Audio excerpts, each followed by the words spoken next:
नमस्कार। हर कहानी कुछ कहती है। आज की कहानी क्या कहती है, तो चलिए सुनते हैं कहानी कुम्हार की कथा। बहुत समय पहले की बात है। गांव में युधिष्ठिर नामक एक कुम्हार रहता था।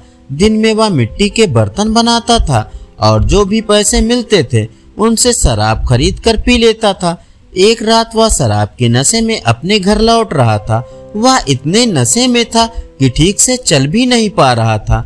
अचानक उसका पैर लड़खड़ाया और वह जमीन पर गिर पड़ा। जमीन पर कांच के टुकड़े पड़े थे, जिनमें से एक टुकड़ा उसके माथे में घुस गया। उसके माथे से खून बहने लगा। इसके बाद कुम्हार किसी तरह उठा और अपने घर की ओर चल दिया। अगले दिन जब उसे होश आया तो वह वैद्य के पास गया और पट्टी करवा कर दवाई ली।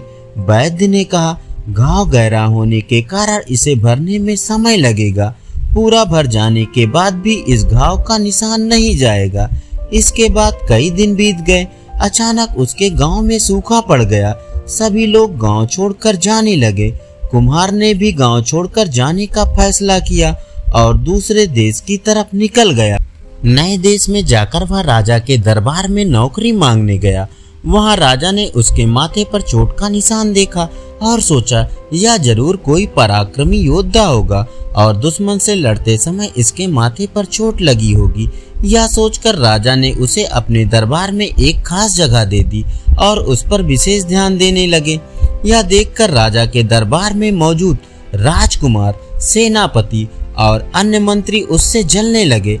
ऐसा कई दिनों तक चलता रहा। एक दिन शत्रुओं ने राजा के महल पर हमला कर दिया। राजा ने अपनी पूरी सेना को युद्ध के लिए तैयार किया। उसने युधिष्ठिर से भी युद्ध में जाने के लिए कहा। युधिष्ठिर जब युद्ध भूमि की तरफ जा रहा था तो राजा ने उससे पूछा कि उसके माथे पर यह चोट किस युद्ध में लगी है। इस पर कुम्हार ने सोचा कि अब वह राजा का भरोसा जीत चुका है और अब अगर वह राजा को सच बता देगा तो कोई समस्या नहीं होगी। यह सोचकर उसने राजा से कहा, राजन, मैं कोई योद्धा नहीं हूँ, मैं तो एक साधारण सा कुम्हार हूँ। यह चोट मुझे किसी युद्ध में नहीं बल्कि शराब पीकर गिरने के कारण लगी थी। कुम्हार की बात सुनकर राजा को बहुत गुस्सा आया। उसने कहा, तुमने मेरा विश्वास तोड़ा है और मुझे छलकर दरबार में इतना ऊंचा पद पाया है। निकल जाओ मेरे दरबार से। कुम्हार ने राजा से बहुत मिन्नतें की। उसने कहा कि अगर उसे मौका मिले तो वह युद्ध में राजा के लिए प्राण भी दे सकता है। राजा ने कहा, तुम चाहे जितने भी वीर और पराक्रमी हो, लेकिन तुम सूरवीरों के कुल से नहीं हो।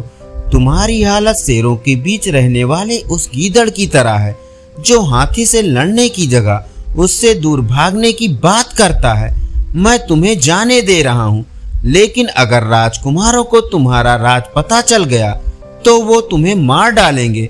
इसलिए कहता हूँ कि अपनी जान बचाओ और भाग जाओ। कुम्हार ने राजा की बात मानी और तुरंत उस राज को छोड़कर चला गया। धन्यवाद।